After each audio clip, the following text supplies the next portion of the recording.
우리 2017년도 마지막 밤을 하나님 앞에 드리는 이 2017년도의 마지막 끝자락, 가장 귀한 시간 하나님 앞에 드릴 때에 주님께서 오늘 우리에게 주시는 말씀, 누가복음 10장 38절로 42절까지의 말씀입니다. 누가복음 10장 38절부터 42절 말씀,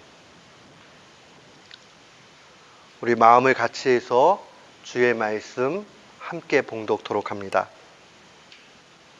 38절부터 42절 말씀, 우리 같은 마음으로 봉독하겠습니다. 저희가 길 갈 때에 예수께서 한 촌에 들어가심에 마르다다 이름하는 한 여자가 자기 집으로 영접하더라. 그에게 마리아라 하는 동생이 있어 주의 발 아래 앉아 그의 말씀을 듣더니 마르다는 준비하는 일이 많아 마음이 분주한지라. 예수께 나아가 가로되 주여, 내 동생이 나 혼자 일하게 두는 것을 생각지 아니하시나이까. 저를 명하사 나를 도와주라 하소서. 주께서 대답하여 가라사대 마르다야 마르다야, 네가 많은 일로 염려하고 근심하나 그러나 몇 가지만 하든지 혹 한 가지만이라도 족하니라. 마리아는 이 좋은 편을 택하였으니 빼앗기지 아니하리라 하시니라. 아멘. 저는 오늘 본문 말씀을 통해서 한 가지만으로도 족하다라는 제목으로 주의 말씀을 선포하도록 하겠습니다. 신앙은 균형이 중요합니다. 그래서 우리가 신앙생활 할 때에 균형을 놓쳐버리게 되면 올바른 신앙생활을 할 수가 없습니다. 오늘 특별히 우리가 읽은 누가복음 10장은 아주 독특한 구조로 되어져 있습니다. 30절부터 37절까지의 말씀은 우리가 잘 아는 선한 사마리아인에 대한 내용이 기록되어져 있습니다. 강도 만난 사람에게 누가 참된 이웃이고 또 그 사람에게 사랑 베푸는 것이 얼마나 귀중한 것인가 하는 것을 주님이 알려주셨습니다. 누가는 의도적으로 그 이후에 오늘 38절로 42절 말씀을 기록합니다. 우리가 잘 압니다. 베다니 촌에 아주 귀한 사람들이 있었습니다. 하나님이 특별히 사랑하시고 또 예수님도 사랑하셨던 그러한 가정입니다. 바로 마르다와 마리아의 가정입니다. 마르다는 정말 마음이 따뜻했던 여인입니다. 그래서 오늘 누가는 의도적으로 예수님 한 분만을 영접한 것 같이 보이지만 이 말씀의 정황들을 살펴보면 예수님뿐만 아니라 다른 사람들이 함께 이 집을 방문합니다. 그런데 기꺼운 마음으로 청해서 집으로 오게 만듭니다. 그런데 이전에도 아마 예수님께서 종종 베다니에 들리실 때마다 이 여인의 집에 오셨던 듯 합니다. 그런데 이 마르다는 마음이 따뜻해서 음식도 준비하고 그 예수님 잘 영접하고자 그렇게 준비했습니다. 근데 마리아는 조금 성격이 달랐던 듯 합니다. 그래서 마리아는 예수님의 그 하나님 말씀 증거, 그거를 참 귀하게 여겼습니다. 그래서 늘 무릎을 꿇고 주님 앞에 앉아서 말씀 듣기를 기뻐했습니다. 음식을 준비하고 막 하다 보니까 너무 분주했어요. 그러다 보니까 점점 마르다의 마음에 불평이 생깁니다. 예수님께 얘기하지요. 아니, 내 동생 저렇게 혼자 가만히 말씀이나 듣고 있는데 저 사람 좀 명해가지고 날 좀 돕게 해주세요 라고 얘기하니 주님의 말씀이 오늘 마르다야 마르다야 아주 친근하게 말씀하시면서 뭐라고 말씀하십니까? 많은 일로 염려하고 네가 근심하는구나. 근데 몇 가지만 하든지 혹 한 가지만이라도 족하다. 마리아는 이거를 선택했으니 그거 빼앗기지 않을 거야 라고 말씀하십니다. 지금 예수님의 이 말씀은 봉사하는 일은 중요하지 않고 말씀 듣는 일만 중하다, 이 말씀을 하시는 것은 아닙니다. 그러나 예수님의 말씀을 오늘 앞에 있는 선한 사마리아의 사건과 더불어서 같이 연계해서 보면 신앙의 균형이라는 것은요, 먼저 열매가 없는 신앙은 가치가 없다라는 걸 분명히 보여줍니다. 예수님이 우리에게 알려주시는 것은 열매 있는 삶이에요.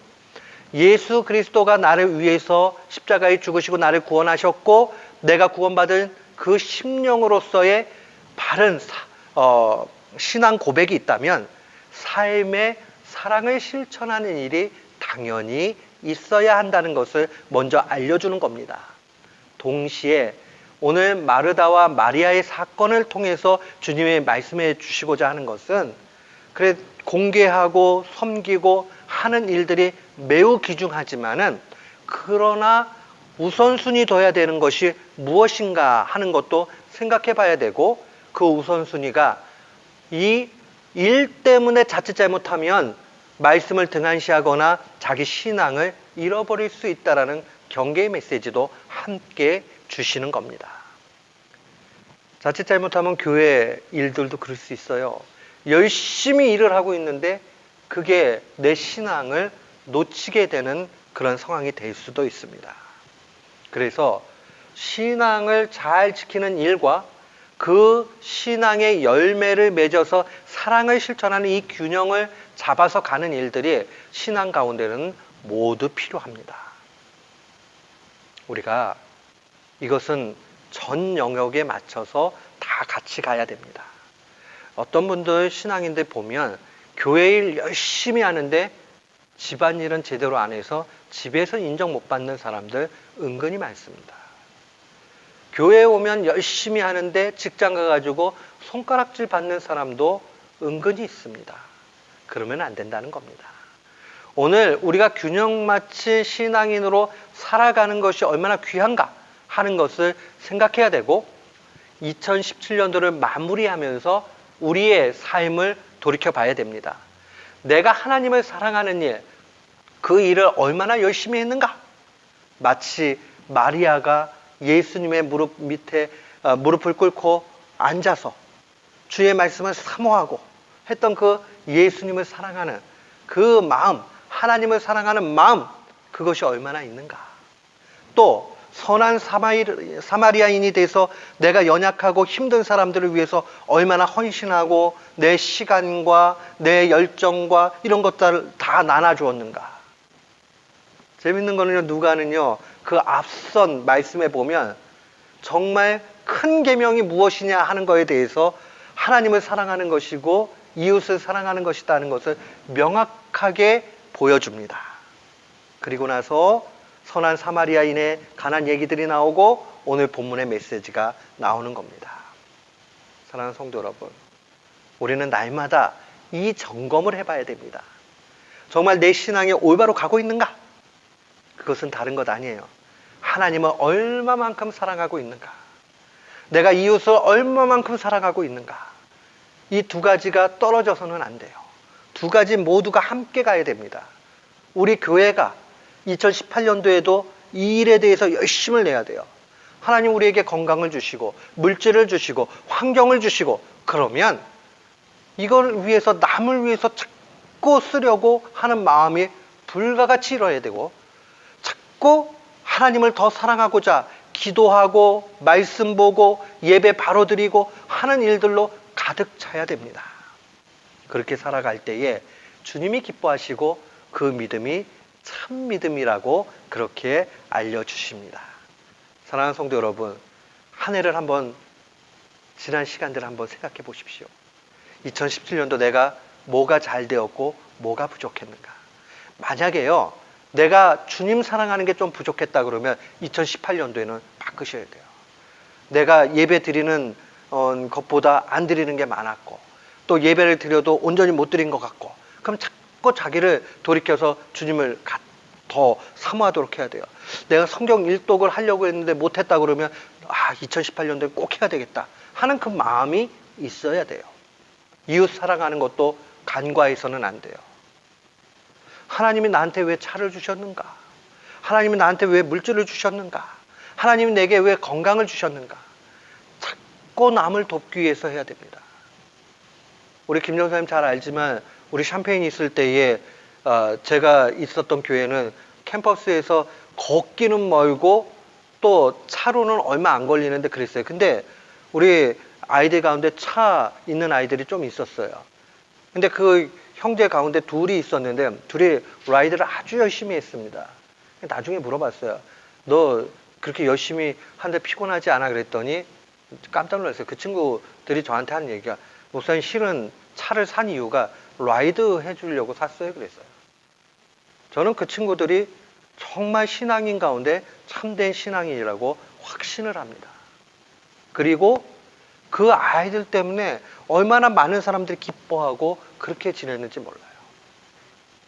우리가 그런 사람들이 돼야 돼요. 라이드 해주는 거 얼마나 힘든 일이에요. 그러나 그렇게 해주고, 시간 누구에게 내주는 거 쉽지 않아요. 그러나 자꾸 내주려고 하고. 그게 왜 필요하냐? 그것이 바로 신앙인의 참된 모습이기 때문에 그래요. 우리 교우들 만약 하나님이 물질의 복을 주셨다 그러면 남을 위해서 많이 사용하세요.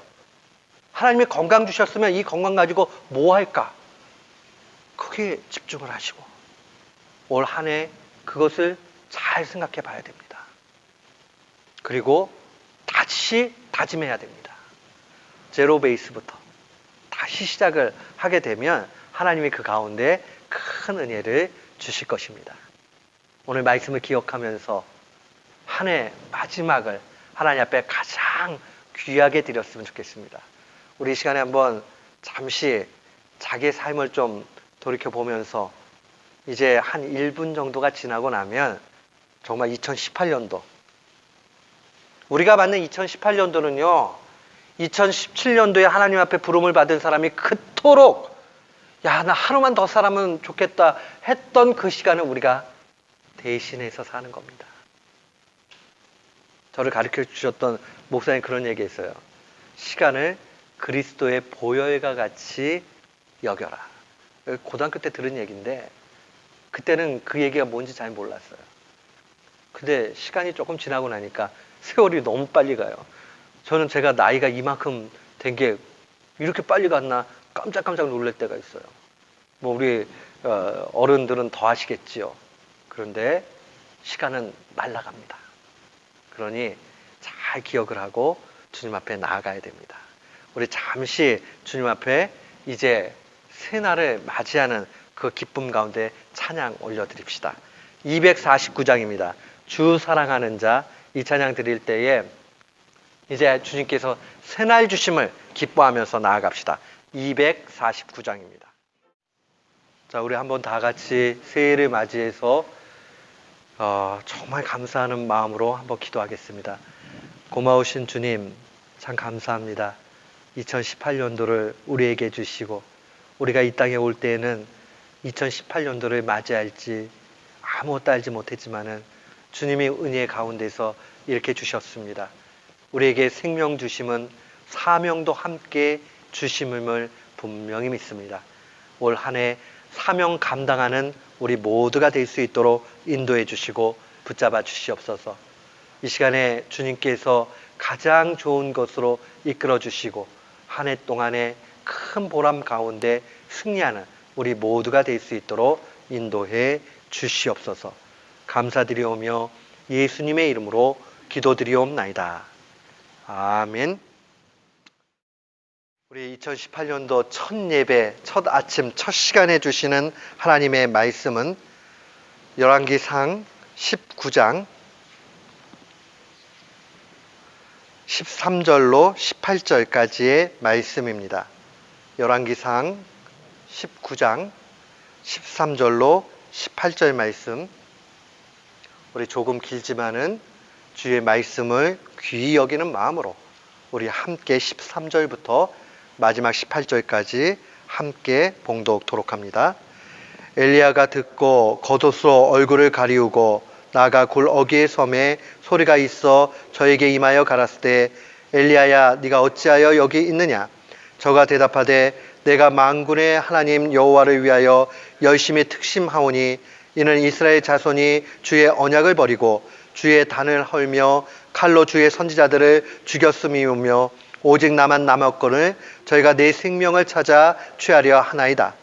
여호와께서 저에게 이르시되 너는 내 길을 돌이켜 광야로 말미암아 다메섹에 가서 이르거든 하사엘에게 기름을 부어 아람 왕이 되게 하고 너는 또 nim시 아들 예후에게 기름을 부어 이스라엘 왕이 되게 하고 또 아벨므홀라 사밧의 아들 엘리사에게 기름을 부어 너를 대신하여 선지자가 되게 하라. 하사엘의 칼을 피하는 자를 예후가 죽일 것이요 예후의 칼을 피하는 자를 엘리사가 죽이니라. 그러나 내가 이스라엘 가운데 7천이를 남기리니 다 무릎을 바알에게 꿇지 아니하고 다 그 입을 바알에게 맞추지 아니한 자니라. 아멘. 아름다운 특송 감사합니다. 저는 이 시간 열왕기상 19장 13절부터 18절 말씀을 통해서 하나님의 택함을 받은 공동체라는 제목으로 하나님 말씀을 선포하기 원합니다. 담임 목사님께서 이제 작년이죠. 한 20분 전에 이제 우리에게 말씀하시기를 이웃을 사랑하고 하나님을 사랑하는 것을 우리가 정말 전심을 다해서 모든 노력을 다해서 해야 한다. 이렇게 말씀하셨는데 이번 설교 말씀도 이제 같은 맥락에서 보면 됩니다. 근데 좀 더 구체적으로 우리가 하나님을 사랑하고 이웃을 사랑하는 것을 지금 우리가 살아가는 이 현실 속에서 우리가 개인이 아니라 공동체로서 어떻게 할 수 있는가, 그것을 조금 더 깊이 살펴보도록 하겠습니다. 열왕기상 19장 13절부터 18절 말씀은 여러분 모두 다 잘 아시겠지만 이제 아합 왕이 이스라엘을 다스릴 때 그때 엘리야라는 이제 선지자가 있었습니다. 그 엘리야라는 선지자가 아합 왕의 이제 통치를 따르지 않고 하나님을 섬기는 자였는데, 이 아합 왕은 어떤 사람이었냐면 그 아내를 맞았는데 그 아내가 이세벨이라는 사람을 아내로 맞았습니다. 이세벨은 바알이라는 신을 섬기는 이제 우상 숭배자 중 하나였죠. 근데 이세벨이 아합의 아내가 되니까 이세벨이 섬기던 그 바알 신 우상도 이 이스라엘에 이제 퍼지게 되고, 이스라엘 백성들이 이제 여왕이 섬기는 신이 바알이니까 이제 뭐 여러모로 뭐 정치적으로든 경제적으로든 바알을 섬기는 게 좋으니까 바알을 섬기는 게 이제 퍼지게 됩니다. 이스라엘 안에서. 하나님의 백성인 이스라엘 안에서 아내를 이세벨을 맞아가지고 바알 우상 숭배가 이제 퍼지게 되죠. 이게 얼마나 커졌냐면 이스라엘 안에서 여호와 하나님을 섬기는 선지자가 엘리야 말로는 엘리야 한 명밖에 없었는데 이 바알을 섬기는 바알 선지자는 450명이 있었다고 합니다. 그러니까 450배죠. 이스라엘 안에서 그냥 종교 이렇게 따지고 보면 엘리야는 혼자였기 때문에 1%도 안 되는 그런 적은 숫자가 지금 여호와 하나님을 섬기는 상황에 있었습니다. 이제 거기서 이제 많이 아는 이야기가 시작이 되죠. 450명의 바알 선지자들을 불러놓고 엘리야가 이런 이제 제시를 합니다. 제안을 하죠. 그래서 단을 이제 한쪽에 하나, 이제 양쪽에 하나씩 해가지고 2개를 세워놓고 이제 바알 섬기는 너희들은 바알 신에게 한번 열심히 기도해보고 나는 내가 섬기는 여호와 하나님께 이렇게 기도할 테니까 누구의 제단이 이제 하나님께 받아지는지를 보고 그걸로 좀 분별을 해보자, 이렇게 제안을 해서 둘이 이제 두 세력이 이제 거기서 붙게 됩니다. 근데 바알 선지자들 450명이 아무리 무슨 짓을 해도 그 제단에 불이 떨어지지가 않고 결국은 지쳐가지고 포기를 합니다. 그 다음에 엘리야 이제 차례가 돼가지고 엘리야가 기도를 하니까 하늘에서 불이 떨어져가지고 그 제단에 드렸던 그 송아지가 이제 태워지고 하나님께서 그 제물을 받으셨죠. 그걸로 인해서 이제 엘리야가 옳았다는 것이 그거를 보고 있던 온 이스라엘 백성 앞에서 증명이 되고 엘리야는 그 바알 선지자 450명을 모조리 다 죽여버립니다. 이제 이게 우리가 지금 이제 알고 있어야 하는 컨텍스트예요. 여기서 이제 오늘 본문 말씀의 이야기가 시작이 됩니다. 이제 열심히 싸워서 죽였어요. 다 450명 다 죽이고 이제 온 백성 앞에서 여호와 하나님께서 진정한 하나님이라는 그것을 증명을 했습니다. 누가 봐도 이거는 하나님이 진짜고 바알은 가짜구나 라고 당연히 알 수 있는 그런 엄청난 일들을 지금 엘리야가 해낸 것입니다. 그런데 참 재밌는 것은 엘리야가 이 일을 하자 나중에 이제 어떤 일이 일어나냐면 이세벨이 이거를 알게 되고 이세벨이 화가 나가지고, 왜냐하면 이세벨은 바알 숭배하는 사람이잖아요. 근데 바알 숭배하는 사람이 이제 바알 선지자 450명이 죽었다는 얘기를 하니까 얼마나 화가 나겠어요. 그러니까 여왕으로서 이 권력을 행사해가지고 엘리야를 어떻게든 잡아 죽이려고 합니다. 그래서 엘리야가 도망을 가는 신세가 되었어요. 근데 이 이야기를 우리가 조금 더 엘리야의 입장에 들어가서 조금 깊이 묵상해 보시기 바랍니다. 꼭 이렇게 뭔가 하늘에서 불이 떨어지고 또 막 사람들이 막 싸우고 죽고 막 이런 일들까지는 아니더라도 오늘날 우리가 살아가면서 우리가 하나님을 섬긴다 말하잖아요.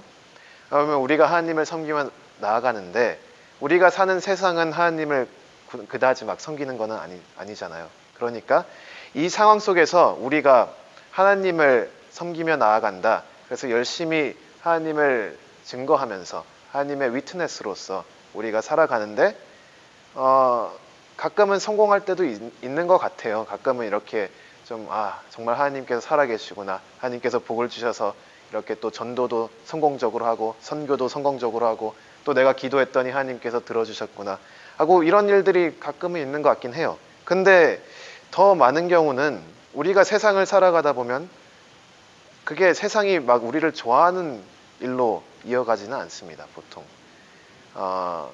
이제 제 예로 그냥 간단하게 하나를 들면 제가 막 저는 우리 담임 목사님께서 굉장히 거룩하시고 또 보수적이시기 때문에 목사님 밑에서 연애를 못했어요. 예.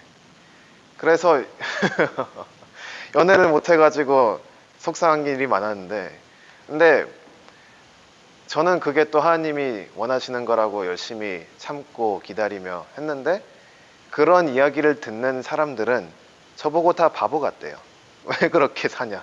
그러면 저는 더 속상하죠. 저는 하나님이 시키시라고 한 것 같아서 하나님이 하라고 한 것 같아서 내가 했는데 근데 그거를 들으니까 다른 사람들은 저를 되게 하찮게 보는 거예요. 칭찬을 하는 게 아니라 얼마나 억울하겠습니까. 이제 뭐 엘리야가 이야기랑 뭐 제가 연애 못 해가지고 속상한 이야기랑은 비교를 할 수 없지만 예를 들려드리는 거예요. 아이고 왜 이렇게 웃으세요. 이제 엘리야는 이것보다 훨씬 더 심했죠. 왜냐하면 하나님께서 지금 일을 시켜가지고 엄청난 믿음을 행사해서 이게 얼마나 무서웠겠어요. 바알 숭배가 이렇게 쫙 퍼져 있는 나라에 가가지고 바알 선지자 450명을 앞에 앉혀놓고 혼자 가지고 남아가지고 엘리야 말고는 여호와 하나님을 섬기는 사람이 없었다니까요. 이 말씀 보니까 혼자서 하나님을 증거하고 그러고 심지어 하나님께서 엘리야의 손을 들어주셔서 그 제단에 불까지 떨어졌는데 근데 오히려 세상은 엘리야를 어떻게 대합니까? 엘리야 너가 진짜였구나 미안하다 이런 게 아니라 얘를 잡아 죽여야겠다 하고 쫓아가지 않습니까? 이 세상 가운데 우리가 하나님의 뜻대로 살다 보면 우리는 고통을 받을 수밖에 없는 게 이 안타까운 현실인 것 같아요. 엘리야가 얼마나 속상했냐면 보면 말씀 전에 이제 그 18장과 19장 보면 이 기도를 하는데 죽여달라고 기도를 합니다. 그게 어느 정도 이해는 가요. 왜냐하면 내가 살아서 뭐 합니까? 이 세상은 내가 열심히 하나님을 섬기고 하나님 말씀대로 살아가도 나를 결국은 하찮게 보고 업신여기고 나를 공격하는데 이 세상에 무슨 소망이 있다고 내가 더 살아갑니까? 이런 이제 속상한 마음 가운데 엘리야는 이제 그냥 죽기만을 바라는 거죠. 차라리 죽으면 하나님 품에 가니까 마음이라도 편하지. 근데 죽지 않고 이 세상에 살아가려면 우리가 계속해서 하나님이 맞으니까 하나님 따라가긴 해야겠는데 근데 세상은 우리를 그렇게 계속해서 공격하니까 이게 어떻게 합니까? 답답하고 속상하고 억울하고 슬픈 마음에 죽여달라고 기도까지 합니다. 이제 참 이게 우리 현실 가운데 피할 수 없는 그냥 그런 팩트 같아요. 우리가 세상의 그런 거짓대로 살아가지 않고 세상의 방식대로 살아가지 않고 하나님께서 말씀하시는 대로 정직하게 바르게 거룩하게 살아간다고 해서 세상이 우리에게 뭐 상을 주거나 인정을 해주거나 그러지는 않습니다. 오히려 막말로 하면 바보 같다고 놀리고 뭐 비난하는 정도 그렇게 끝나겠죠. 그러면 얼마나 속상하겠습니까? 뭐 하나님께서 막 그래도 막 상을 주시고 복을 주시고 그러면 좀 위로라도 될 텐데 근데 기독교인으로서 우리가 살다 보면 많이 경험하시겠지만 굳이 막 우리가 율법대로 살아가고 복음의 법칙대로 살아간다고 해서 막 돈이 생기고 뭐 직업이 막 취직을 잘하고 뭐 일치월장하고 그런 게 없잖아요. 그냥 삶은 크게 변하는 게 없고 그대로 그냥 살아가는 것 같고, 그러다 보면 우리가 믿음이 흔들리게 되고 하나님이 살아계신 거는 알겠는데, 근데 그래서 어쩔 수 없이 하나님을 섬기고 하나님의 뜻대로 따라갈 수밖에 없는데, 근데 그렇게 사니까 세상이 나를 너무 괴롭히니까 엘리야의 기도가 나오는 거예요. 제발 죽여달라고. 하나님께 가고 싶다고. 네. 이런 상황에서 우리가 어떻게 살아야 하는가, 그리고 이런 모든 이야기가 앞서 목사님께서 말씀드린 그 하나님 사랑과 이웃 사랑과 무슨 관계가 있는가, 우리가 좀 더 깊이 살펴보기 원합니다. 이런 거는 사실 우리가 놀라면 안 돼요. 왜냐하면 예수님의 모습을 보면 이거는 어쩔 수 없다는 것을 우리가 알 수 있습니다. 우리가 이제 일주일 조금 전이었죠. 일주일 전에 크리스마스 통해서 이제 성육신의 의미에 대해서 좀 살펴봤잖아요. 예수님께서는 세상의 기준으로 가장 비참한 곳에서 태어나 세상의 기준으로 가장 비참하게 살다가 세상의 모든 비난을 받고 세상으로부터 버림받아서 십자가에 못 박혀 죽으신 분입니다. 우리가 예수님을 따라가는, 예수 그리스도를 따라가는 그리스도인이라고 하면 뭐 우리가 가는 길도 크게 다르지는 않겠죠. 예수님처럼 비참하게 살다가 세상에 인정 못 받다가 세상에 버림받아서 죽을 수도 있습니다. 그리고 조금 마음 아픈 이야기지만 또 성경은 그게 복이라고 합니다. 그래서 그렇게 사는 것을 우리가 추구해야 하는 차원도 분명히 있습니다. 논리적으로 그러고 이 원칙적으로 얘기하면 여기까지는 아무 문제 없고 그냥 다 진리예요. 뭐 틀린 말이 없습니다. 근데 이게 현실적인 차원이 되었을 때, 이게 실제적인 우리의 삶의 그 현장 가운데 들어와서 적용이 되려고 할 때는 이게 너무 괴로워요. 왜냐하면 이 엘리야도 너무 힘들어서 죽여달라는 기도를 했고, 심지어 예수님까지도 이 잔을 거두어 달라는 기도를 할 정도로 이 그리스도인의 길이라는 게, 세상 가운데 하나님을 따라간다는 게 쉽지가 않습니다. 굉장히 어려워요. 그리고 고통스럽습니다. 그래서 이제 이 현실 가운데 우리가 그럼에도 불구하고 계속해서 하나님을 섬기며 어떻게 살아가야 하는가, 또한 이렇게 고통스러워하는 우리에게 하나님은 어떻게 이끌어 가시고 힘을 주시는가, 이 부분에 특히 우리가 오늘 집중했으면 좋겠습니다. 하나님께서는 이 엘리야가 지금 이런 상태에 있잖아요. 이런 상태에 있어서 지금 어디까지 왔냐면 도망가다가 됐어 하고 이제 세상에 등을 돌리고 산으로 올라갑니다. 그래서 동굴로 숨어 들어갑니다. 그래서 그냥 거기 있어요. 그러다 이제 더 이상 살 맛이 안 나는 거죠. 왜냐하면 세상은 계속해서 자기를 공격하고, 내가 정말 열심히 믿음을 행사해서 믿음의 용사로서 싸워 나가는데, 근데 계속해서 나를 죽이려고 하니까 세상에 무슨 뭐가 남아있다고 남겠어요. 그냥 산에 올라가서 동굴에 숨는 게 다죠. 근데 산에 올라가서 동굴에 숨어있는 엘리야한테 하나님이 나타나시더니 또 여기서 뭐 하냐고 이렇게 물어보십니다. 그래서 엘리야가 대답하기를, 내가 정말 열심히 했는데 결국 이렇게 사는 사람 나 혼자밖에 없고 저 홀로 남아서 지금 이러고 있습니다. 제가 정말 열심히 하나님 위해서 싸웠는데 결국 이렇게 혼자 남게 되네요. 이렇게 엘리야가 대답을 하죠. 근데 하나님께서 그러한 엘리야에게 오늘 본문 말씀을 보니까 두 가지 일을 하십니다. 첫 번째는 뭐냐면, 이 세상을 등지고 하나님의 산에 와서 이제 동굴에 숨어 있었던 이 엘리야를 다시 세상으로 보냅니다. 그래가지고 하나님의 기준으로 역사를 다시 바로잡게 하죠. 이게 보니까 오늘 본문 말씀 15절부터 17절 보니까 이렇게 써 있어요. 여호와께서 저에게 이르시되 너는 내 길을 돌이켜 광야로 말미암아 다메섹에 가서 이르거든 하사엘에게 기름을 부어 아람 왕이 되게 하고, 너는 또 님시의 아들 예후에게 기름을 부어 이스라엘 왕이 되게 하고, 또 아벨 무흘라 사밧의 아들 엘리사에게 기름을 부어 너를 대신하여 선지자가 되게 하라. 하사엘의 칼을 피하는 자를 예후가 죽일 것이요 예후의 칼을 피하는 자를 엘리사가 죽이리라. 그러니까 너무 억울한데 일단 1차적으로 하나님께서 무슨 일을 하시냐면 그 억울한 거를 이제 하나님의 정의로 풀어주시는 거예요. 바알에게 무릎을 꿇고 바알에게 입을 맞췄던 그 백성들을 이렇게 하나님께서 다메섹과 또 이스라엘을 통해서 이렇게 처벌을 하시고 또 이렇게 심판을 하십니다. 그리고 그 심판하시는 과정 가운데 엘리야를 다시 한번 세상으로 보내서 이렇게 또 일을 하게 하십니다. 그게 첫 번째고, 두 번째로 또 하나님께서 엘리야에게 해주시는 건 뭐냐면 이 18절 말씀에 이 이야기를 합니다. 그러나 내가 이스라엘 가운데 7천인을 남기리니 다 무릎을 바알에게 꿇지 아니하고 다 그 입을 바알에게 맞추지 아니한 자니라. 위로해 주는 거예요. 엘리야가 18장부터 계속 얘기하는 게 뭐냐면 나 혼자다, 나 홀로 서 있다, 나밖에 없다. 지금 계속 그 얘기를 하거든요. 근데 하나님께서 결국 그 결말에 무슨 얘기로 끝내시냐면 너 말고 지금 7천 명이 더 있는데 내가 그 사람들을 살리고 내가 그 사람들이 살아있다는 것을 너에게 알리겠다. 지금 이렇게 말씀하시는 거예요. 그래서 이제 오늘 설교 제목으로 우리가 좀 다시 집중을 돌리면 하나님의 택함을 받은 공동체라는 제목으로 제가 지금 잡았는데, 여기가 이제 제가 생각하는, 그리고 이 오늘 말씀에서 선포하는 하나님의 택함을 받은 공동체가 나타납니다.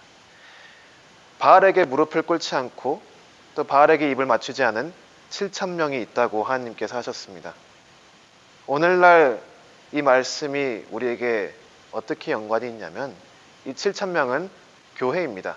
하나님께서 남기시고 또 세상이 아무리 타락해도 어찌되었건 간에 그리스도를 섬기며 바르게 살아가려는 공동체가 이 하나님이 남기신 백성이죠. 그런데 이제 안타까운 현실은 교회가 그렇다고 막 바알에게 무릎을 꿇지 않고 입을 안 맞추고 막 그러는 것도 아니라는 현실이 좀 안타깝게 합니다. 만약에 엘리야가 7천 명을 딱 만났는데 근데 그 7천 명 중에는 또 바알 섬기는 사람이 있었다면 그게 위로가 아니라 얼마나 더 큰 낙심이 되겠어요. 우리가 이웃을 사랑한다는 것에 정말 중요한 한 차원은 우리가 그들과 함께 거룩한 길에 서 있는 것입니다. 근데 그게 안 되면 정말 하나님의 백성으로서 하나님을 따르는, 하나님을 섬기는 자로서 거룩하게 살아가려고 노력하는 사람들이 낙심을 하고 절망을 하게 되고 정말 주저앉게 됩니다. 우리가 그들을 어떻게 사랑할 수 있을까? 우리가 피스메이커 교회로 지금 여기에 있는데 여기서 우리가 시카고 지역에서 정말 하나님을 사랑하고 하나님을 섬기려고 하는 사람들이 지쳐서 쓰러져 가는데 그 사람들에게 어떻게 사랑을 전할 수 있을까? 이웃 사랑을 어떻게 선포할 수 있을까? 그것은 우리도 같이 그 거룩한 길을 나아가는 것입니다. 하나님께서 택하신 이 백성은 첫 번째로는 하나님으로부터 생명을 받지요. 오늘 말씀 보니까 이스라엘 백성들이 다 죽는데 이 7천 명은 하나님께서 남기겠다고 했습니다. 그러니까 하나님이 택하신 이 백성은 생명을 받는 역할이 있습니다. 그런데 좀 더 깊이 나아가면 이 7천 명을 통해서 엘리야가 다시 한번 일어나게 되죠. 생명을 주는 역할도 있다는 것입니다. 하나님께서 택하신 이 백성은 생명을 받고 생명을 주는 것입니다. 저는 2018년 한 해 동안 피스메이커 교회가 이 역할을 감당하면 좋겠다는 생각을 많이 했습니다. 이 말씀을 묵상하고 설교를 준비하면서 정말로 우리가 올 한 해도 세상이 막 우리가 정말 바보같이 살아가고 잘못 가고 있다, 좀 더 지혜롭게 해야 된다 이렇게 얘기하고 왜 그렇게 하냐 이렇게 손가락질을 해도 우리가 하나님께서 말씀해 주시는 그런 진리대로 살아가는 것이 옳다는 생각을 많이 했습니다. 잠언 말씀을 보면 저는 되게 괴리감을 느낄 때가 있어요. 왜냐하면 잠언 말씀은 바르게 살면 복 받고 바르게 안 살면 벌 받는다거든요. 간단하게 요약하면. 하나님 말씀대로 지혜롭게 살면 삶이 풍요롭고 성공할 거고, 하나님 말씀대로 안 살고 거짓되게 살면 벌 받을 거다. 이게 잠언 말씀의 그냥 전반적인 내용인데 세상은 안 그러잖아요. 하나님 말씀대로 살아가면 피해받고 억울하고, 그리고 세상의 방식대로, 하나님 말씀대로 안 살고 세상의 방식대로 살아가면 좀 더 성공하고. 저는 이게 굉장히 고민이 많이 됐었는데 최근에는 하나님께서 또 이런 마음을 주시더라고요. 이게 세상이 잠언 말씀처럼 안 된다고 해서 잠언 말씀이 틀린 게 아니라 세상이 틀린 거라고 하나님께서 말씀을 하셨습니다. 세상이 굉장한 거짓으로 지금 나아가고 있어요. 세상이. 그리고 많은 교회들까지도 심지어 그 세상의 방식대로 나아가면서 그들도 스스로 거짓으로 나아가고 있습니다. 그러나 우리는 진리 가운데 머물러서 세상이 비록 우리와 반대되는 길로 갈지라도, 비록 세상의 기준으로 해서 우리가 세상의 복과 세상의 성공을 누리지 못하더라도 우리는 계속해서 하나님의 진리대로 살아가야 되고, 이 하나님의 진리대로 살아가는 것이 우리가 궁극적으로는 이웃 사랑을 실천하는 것이 되고 또한 하나님의 사랑을 실천하는 것이 된다는 것을 우리가 기억하기 바랍니다. 그래서 이제 말씀 마치면서, 그리고 우리가 2018년 한 해를 새롭게 맞이하면서 정말 도전을 하고 싶어요. 제 자신에게 먼저 도전하고 또한 우리 교회 공동체에게 도전을 하고 싶습니다. 세상의 거짓을 버리고 하나님의 진리를 붙잡아 생명이 흘러나오는 공동체를 만들어가는 그런 이웃 사랑과 하나님 사랑을 실천하는 귀한 이런 2018년 한 해가 되기를 주님의 이름으로 축원합니다.